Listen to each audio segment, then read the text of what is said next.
mind. He should be free from desires and feelings of possessiveness.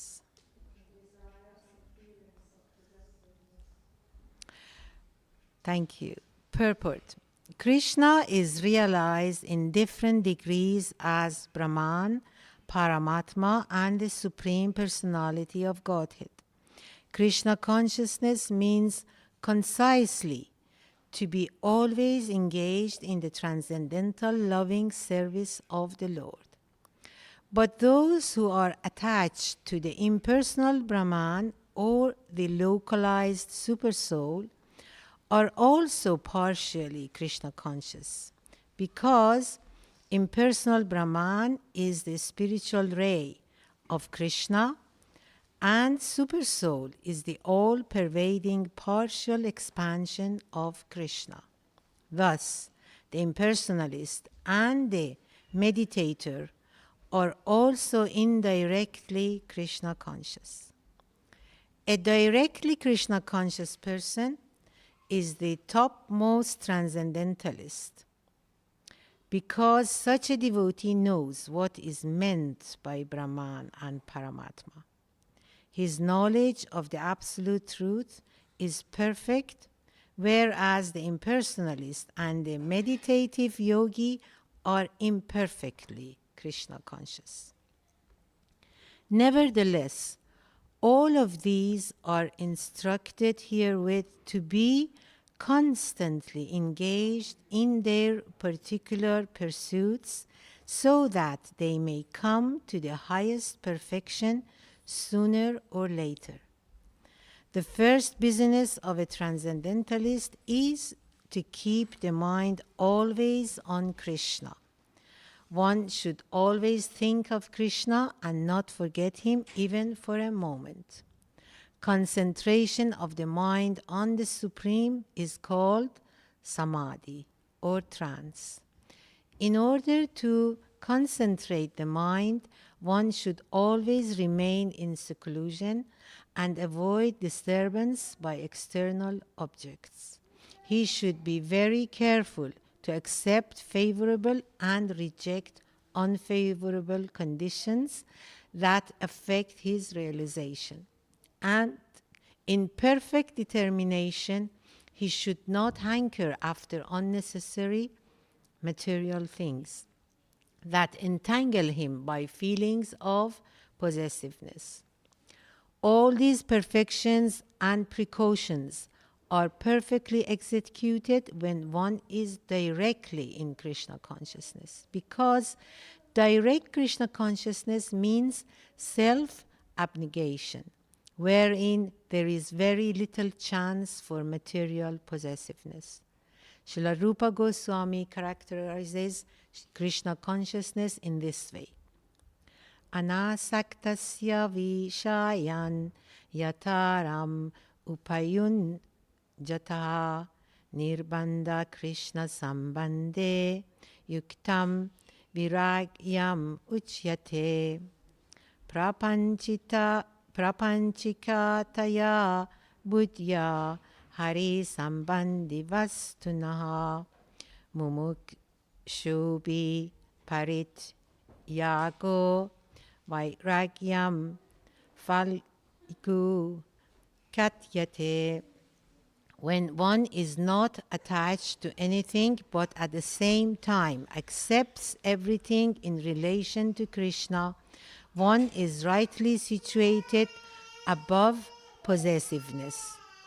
On the other hand, one who rejects everything without knowledge of its relationship to Krishna is not as complete in his renunciation. Bhakti Rasamrita Sindhu 255-256.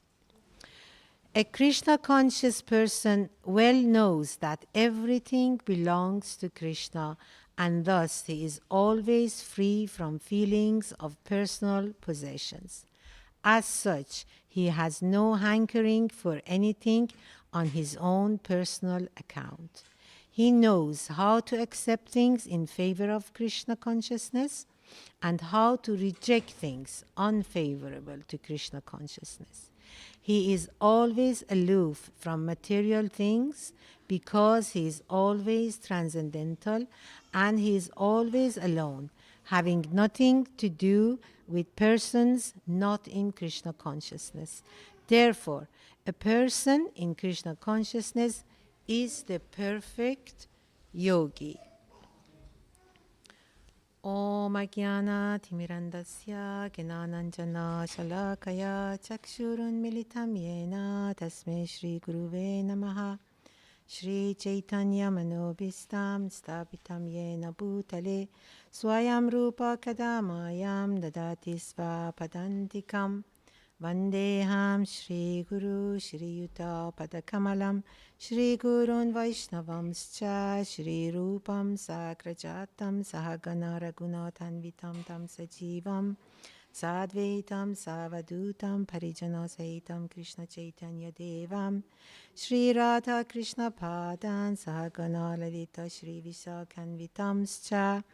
Hey Krishna Karuna Sindhu Dina Bandhu Jagatpate Gopesha Gopika Kanta Radha Kanta Namastate Tapta Kanjana Gourangi Radhe Vrindavaneshwari Virshabhanu Sute Devi Pranamami Hari Priye Vancha Kalpa Tarupyascha Kripa Sindhubhya Evacha Patitanam Pavanebhyo Vaishnavebhyo Namo Namaha.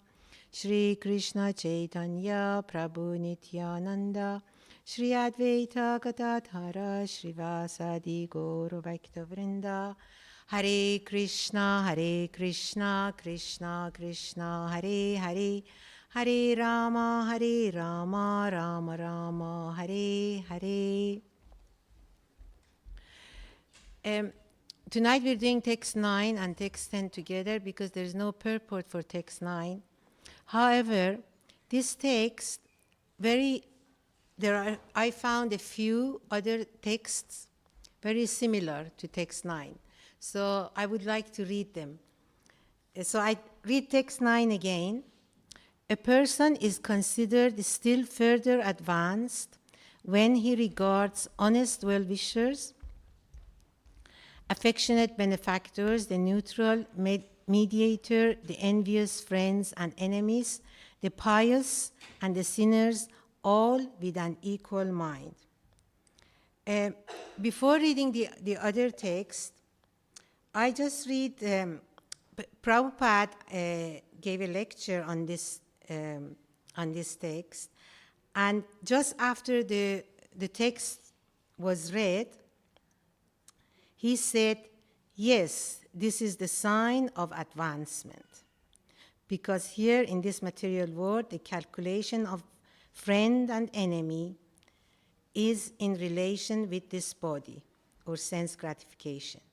But realization of God or the absolute truth, there is no such material considerations. So all these, it's named well-wishers, friends, enemies, indifferent, neutral, pious, sinners. An advanced person, spiritual advanced, he has equal mind. And in a very famous verse in chapter 5:18, more or less the same thing is repeated. Krishna says, the humble sages, by virtue of true knowledge, see with equal vision a learned and gentle brahmana, a cow, an elephant, a dog, and a dog-eater. Here is talking about equal vision. In verse 9, Krishna is talking about equal mind. Then there's another verse, 6:29.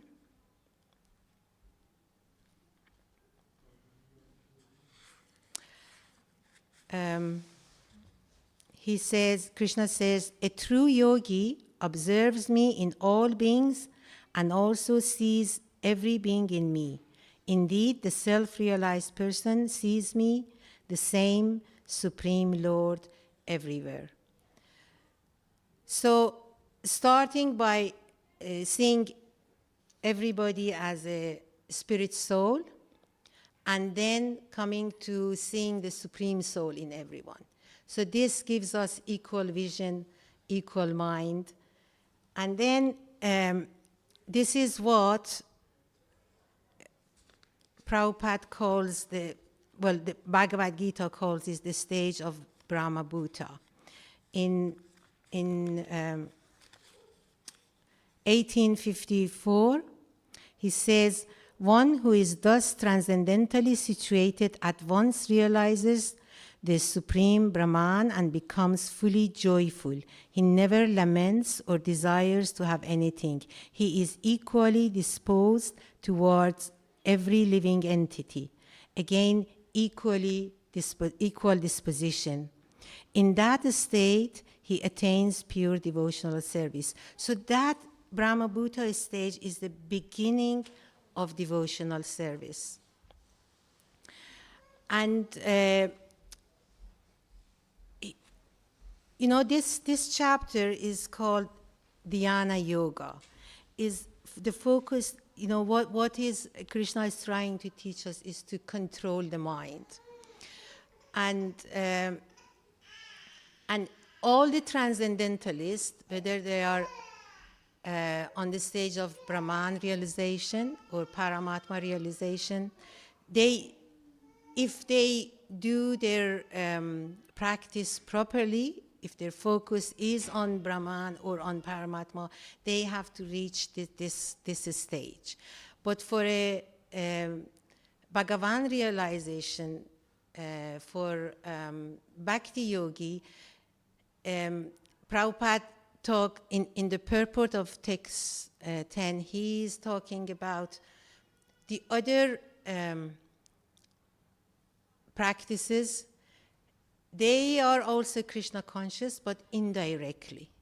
But a Bhakti Yogi, they are directly go to Krishna, so therefore they cover the stages of Brahman realization and Paramatma realization is automatically covered.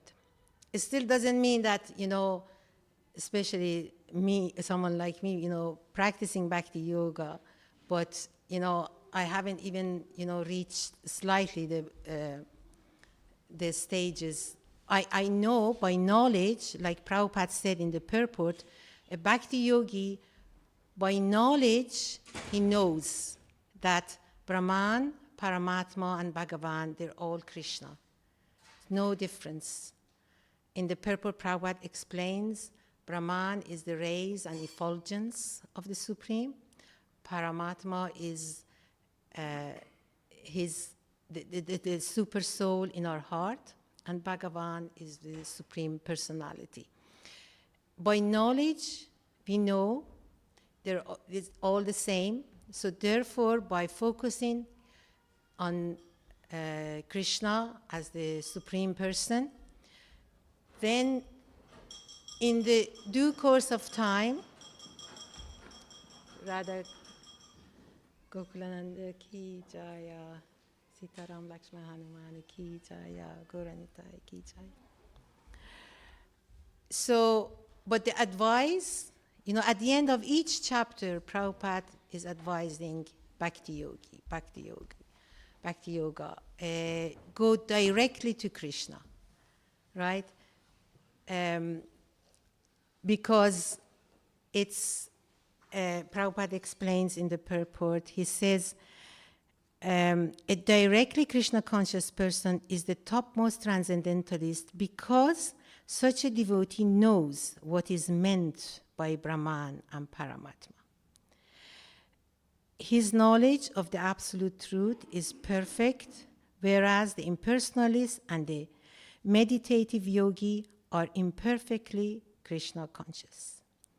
So first, he makes the point that they are also Krishna conscious because Brahman and Paramatma, they're all also Krishna, but they're part of Krishna.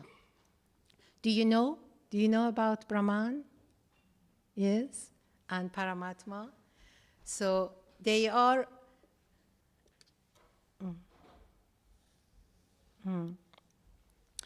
He starts the purport by saying Krishna is realized in different degrees as Brahman, Paramatma, and the Supreme Personality of Godhead. But the other, Brahman and Paramatma realization are the indirect way of becoming Krishna conscious. Bhagavan realization is the direct way. However, he says they're all, if they practice, if their focus is on Brahman, if their focus is on Paramatma, eventually, if not this life, in the next lives, they will come to the Bhagavan realization. But the main thing is that we should always focus on Krishna and not forget him for a moment. But any case, this chapter is talking about the symptoms of a self-realized person, the symptoms of someone who has reached this stage of Brahma Bhuta. And that's why, in the lecture that Prabhupada gave, he said, when the verse 9 was read, he said, yes, this is the sign of advancement. And in fact, it starts well before that, talking about the symptoms of a self-realized person. The previous verse, text 8, talking about a self-realized person sees all the objects the same, a stone and a gold, doesn't differentiate between them. He just sees how any object can be used in Krishna's service, whether it's gold, whether it's a stone. He doesn't want any possession of that. He doesn't want it for himself. He uses for the service of the Lord. And so that was equal vision to the objects. Verse 9 is equal vision to people. So he sees and respects friends and enemy, pious or sinner. He sees them with equal mind. And the other verse, 5:18, he actually has equal vision towards not only objects, not only people, but all living entities. Even, a dog, an elephant, he sees them, equally. So this is, Prabhupada says, this is the sign of advancement. And it is, even though it's a beginning of devotional service, but it is still a very high level, so even in practicing Bhakti Yoga, it takes a lot of practice, in order to come, to that stage. So Prabhupada goes on by saying that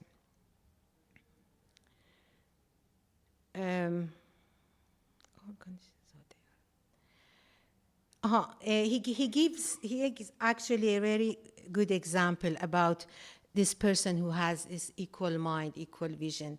He gives an example of a doctor. He says a doctor, when he sees a diseased person, that diseased person, he may be, in such a condition that he just may burst out to the doctor and says, not nice thing to the doctor. But the doctor is not thinking that, he was very offensive to me, so I'm not going to treat him. The doctor doesn't think like that. He treats him regardless, even if he says something, or even if, I don't know, he vomits on him, whatever. So that's how a transcendentalist should be, I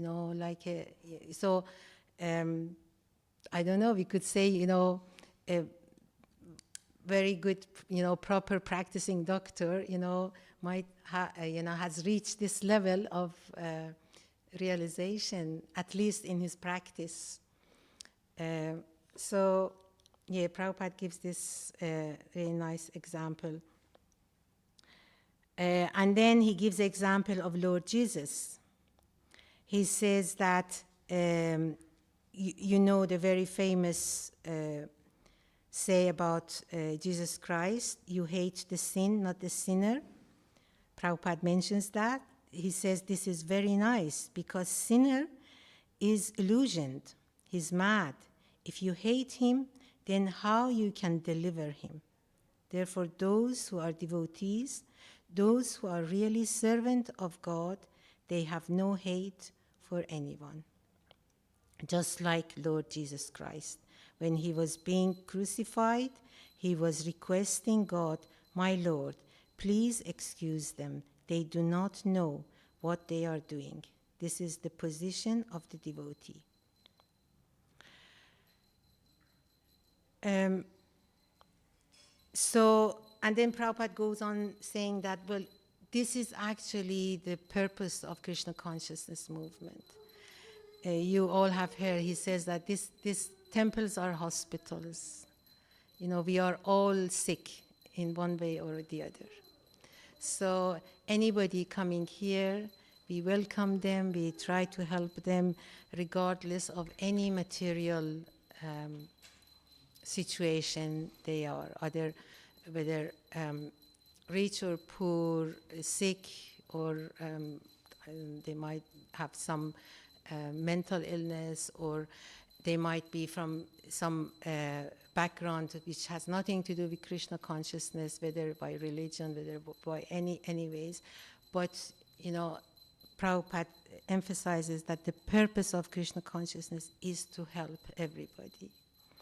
So even though it's this Brahma Bhuta stage is a very high level stage, and it's takes a long time to reach, to really have that vision, but we need to remind ourselves, Prabhupada's teachings, that it is for everyone. We try to remind ourselves to have this equal vision, equal mind, even though we haven't reached that. But if we face some situation that we think that, oh my God, you know, this is too much, or, you know, I know much better than this person, or I am in much better position, whether materially or even spiritually, but still we should not allow that to affect us, to, you know, to deal properly with that person.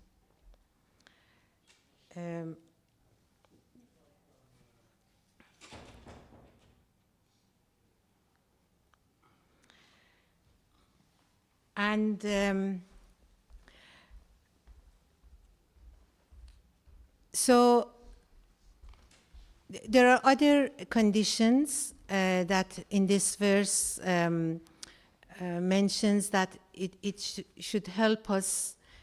You know, as I said, this chapter is about controlling the mind.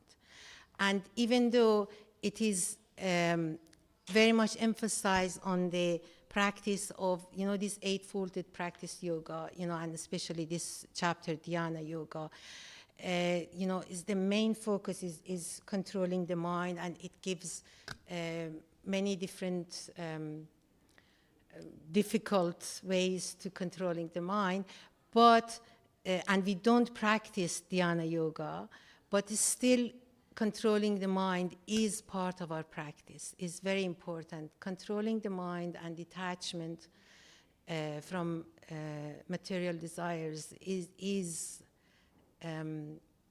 we cannot move on without that.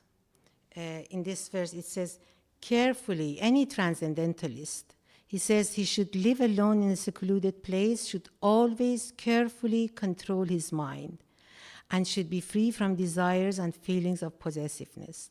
First, about the secluded place, Prabhupada explains at the end of the purport and also in his lecture, he says that, well, okay, in the past, yogis went to the forest and somewhere that there was absolutely no other there weren't any people, but he says secluded place here, or at least in this age, means being with non-devotees. You know, we have to be secluded from non-devotees. So still, it doesn't mean that we don't help them, but in association, spending time with them, hearing from them, we avoid non-devotees. That is seclusion for the devotees, not that, we go to the forest. But carefully controlling the mind, we should always make the endeavor, even though the practice of Bhakti Yoga is all about chanting the Maha Mantra, focusing the mind on hearing about Krishna, his name, his pastimes, his activities. That in itself, that Lord Chaitanya taught us, that will help us in controlling the mind. And actually much, much easier to control the mind in this way rather than the way that the dhyana yogis do. And also you get, it gives much pleasure and enjoyment also. So, and throughout this chapter, we get to understand that why it's difficult to practice dhyana yoga. Even it is the time that Arjuna says that, look, I can't do that. This is too much for me. It's even more, controlling the mind is more difficult than controlling the wind. But then Krishna answers that, yes, it's very difficult, but it's not impossible. And he says, by suitable practice and detachment, we can do that. And what is the suitable practice? What Prabhupada taught us.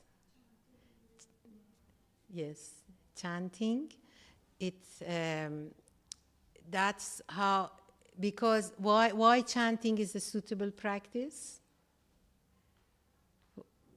How chanting controls the mind? You engaging all your senses, because all the senses are engaged in different activities related to Krishna, so there's no chance for the senses, to do something else. And the mind is focused on the Krishna, so there is no chance about thinking about something else. But what is your experience about chanting? Does the mind stays focused for you? It's very difficult. It's still very difficult. Still the mind wanders around. But it's much, much easier. I remember when you gave the class, we said, well, just try it. Just try to do this, sitting in certain way, breathing in certain way, looking at the tip of your nose and all that, to see how long it could last, right? With the chanting, even though the mind wanders around, but at least we could chant, 2 hours. Yes? We keep bringing it back, right? There are so many different retreats, different books that devotees try to help each other to improve our japa, our chanting. Because, at the end of the day, that's the only way. That's the only way. The famous verse from Lord Chaitanya? Harinama, Harinama, Harinama eva kevalam, kalo nasteva, nasteva, nasteva, gatiranyata. And that's the only way, that's the only way, that's the only way. Even though it's still difficult, even though we still, keep trying, keep failing, but the fact that we are still here, the fact that there is still, many people join, many people, many people from other practices, those who practice yoga, how long they can do practice. Mind you, the yoga which is practiced in this day and age is nothing more than gymnastics. And Prabhupada said, if a proper this yoga practice is focusing on the supreme, on the super soul. But how long they do? Prabhupada says, they go to a secluded place, they meditate for 3 days, 3 months, 3 weeks, 3 months, but as soon as they come out, they start smoking, right? But even though as a Bhakti Yoga practice, there is still failures, there is still, obstacles, but gradually, we see in each of us, we see, some improvement, some advancement. If it wasn't happening, we wouldn't be here, right? We still have attachment to material things, but definitely, I can guarantee for all of us, there's less than before, right? 10 years ago, it was a lot more. And now, year by year, it gets less and less. Why? Because there is a replacement for it. It's not like, stop doing this, stop doing that, like the yogis do. For us, detachment is not the aim. The attachment to Krishna is the aim. So we're replacing attachment to Krishna, serving him, chanting his names, reading about him, speaking about him. These are all replacements of, okay, don't do this, don't do that, don't do this. If it's always don't, it doesn't last long. For the yogis, it's always don't. But, for us, it's always replacements. And the best one is the Maha Mantra, chanting of the Maha Mantra, which you all know it. Hare Krishna, Krishna Krishna, Hare Hare. Hare Rama, Rama Rama, Hare Hare. And let's just, for our own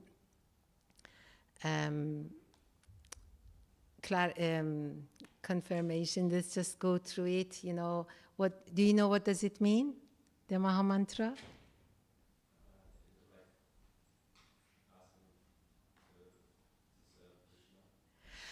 Yes, that is, Prabhupada says, by chanting the Maha Mantra, we're asking Krishna how I can serve you. Yes?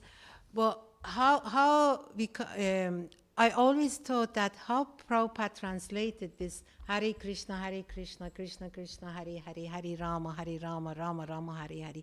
How he translated as how I can serve you. And so there are three words repeated 16 times. Hare, Krishna, and Rama. Yes? Do you know the meaning of them? Hare? Do you know the meaning? It is Srimati Radharani. It is Krishna's internal energy, Srimati Radharani. Yes. And Krishna means? All attractive. Yes? So Krishna, if he's God, he's got to be all attractive. And Rama, do you know, who knows the meaning of Rama? All opulences, powerful. Any other meaning? Reservoir of all pleasure. Yes.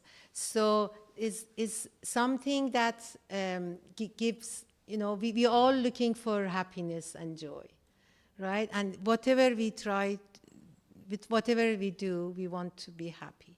But he says, connect with me because I am the source of all pleasure.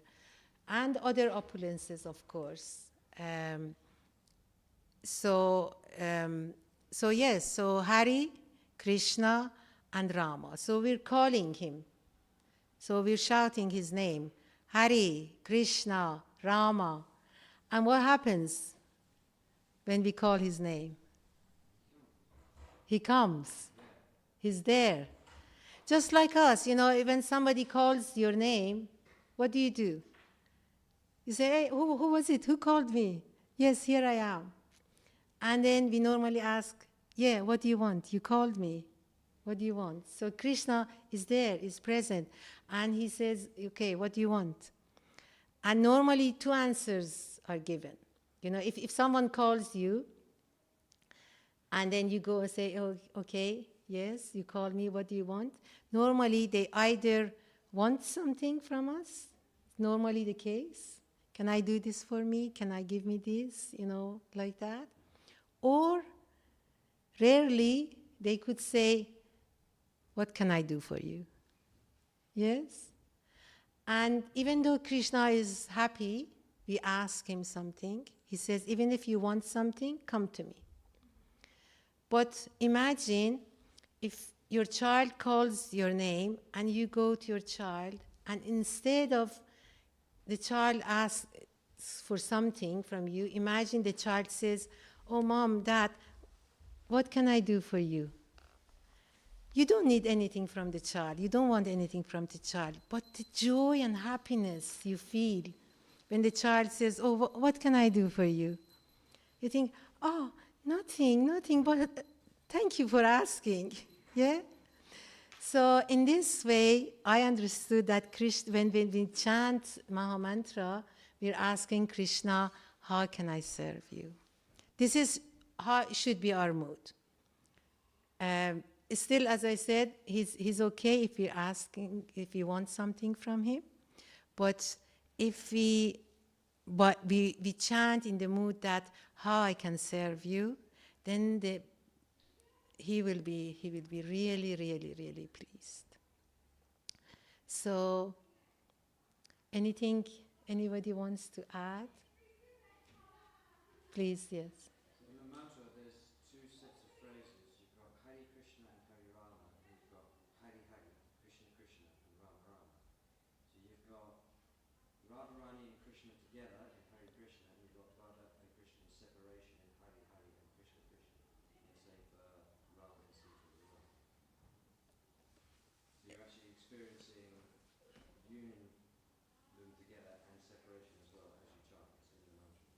Wow, that was very interesting. Let me see if I understood you. You're saying that in the first part of the Maha Mantra is Hare Krishna, Hare Krishna. So Krishna and Radharani are together. And then we have Krishna, Krishna, Hare, Hare. But there is Krishna by himself and Radharani by herself, right? So you're saying that in this way, we experience what?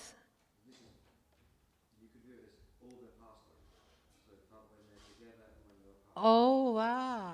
You're saying that just in these two lines, we could actually envision, all pastimes of Krishna and Radharani when they were together and when they were separate. Okay, so Hari Rama, Hari Rama, Rama Rama, Hari Hari, that's also the same. Hari Radharani with Rama, reservoir of all pleasure, which is Krishna, they are together, and then Hari Hari, Rama Rama, they are separate. Prabhupada said, read my books, discuss it among yourselves, see things from different angles of view, and just try to understand. He said, just try to understand. Even if imperfectly, you'll be liberated. So this way, we are helping each other to understand things more and more, better and better, deeper and deeper. And in the very first of Bhagavad Gita, Prabhupada tells us how we should study Bhagavad Gita. I finish by reading that sentence. He says, one should read Bhagavad Gita very scrutinizingly with the help of a person who is a devotee of Sri Krishna and try to understand it without personally motivated interpretation. So, whether Bhagavad Gita, Maha Mantra, we just try to deepen and deepen our understanding of it. And thank you very much. And thank you everybody else. Bhagavad Gita ki jaya, Srila Prabhupada ki jaya.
Kripajayo Jaya Gaurachande Artika Shobha Kripajayo Jaya Gaurachande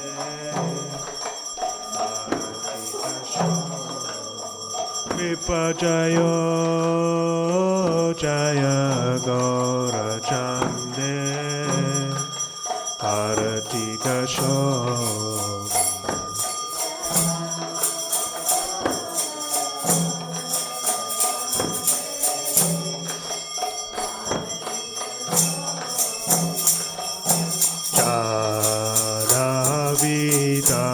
Jadavidatavane Jagamanalobha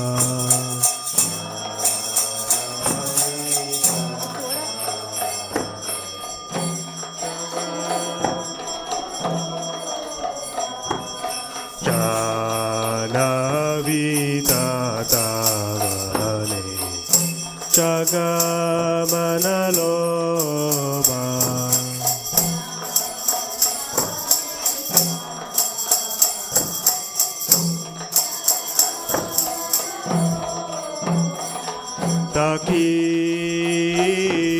Dakinitai Chan Bamegadadara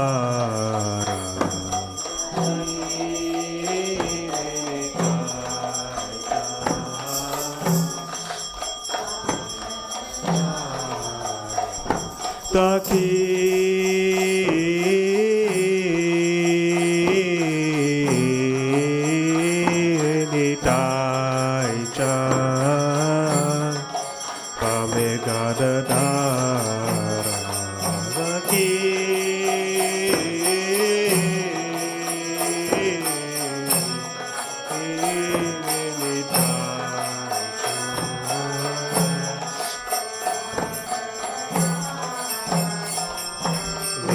Nikate Advaita Shimi Vasa Chatradara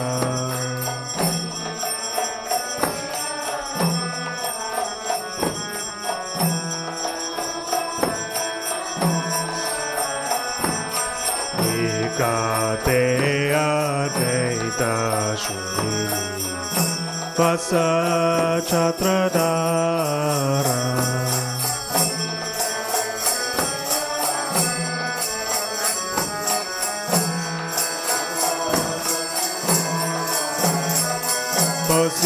Posi Ache Gaurachan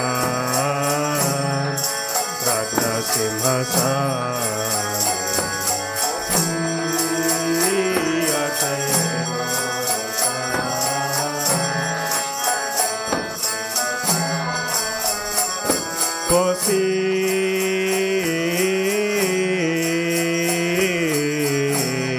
Posi Ache Gaurachan Ratna Simhasane Posi